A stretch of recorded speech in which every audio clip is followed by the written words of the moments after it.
প্রিয় দর্শক, আসসালামু আলাইকুম। দর্শক, আপনাদের প্রীতীয় শুভেচ্ছা জানিয়ে শুরু করছি আমাদের আজকের প্রতিবেদন।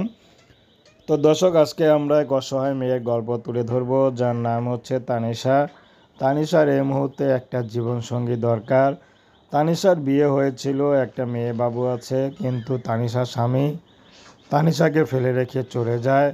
তো তানিশার মার অবস্থা ভালো না, কারণ তানিশার মা পরের বাসায় কাজ করে সংসার চালায়। তানিশার বাবার মৃত্যু যাওয়ার পরপরই তানিশাকে তার মা বিয়ে দিয়ে দেয়, কারণ সংসার চালাতে হিমশিম খেতে হচ্ছিল। তানিশার ছোট একটা ভাই আছে। তো তানিশার মা পরের বাসায় কাজ করে সংসার চালাতো। তো এখন তানিশা আবারও তার মার ঘরে এসে পড়েছে। তো তানিশা চাচ্ছে না এখানে থাকতে, তানিশা চাচ্ছে ভালো একটা মানুষ পেলে সেখানে চলে যাবে।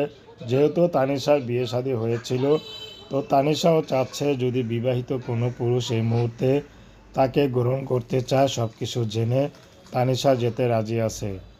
যদি কোনো বয়স্ক পুরুষও একা আসে, এখন একজন জীবনসঙ্গী প্রয়োজন, সে যদি তানিশাকে গ্রহণ করে, এক ছাদের নিচে থাকে, তানিশাকে ভরণ পোষণ দিতে পারে, তার সন্তানকে মেনে নিতে পারে, তাহলে তানিশা তাকে বিয়ে করবে।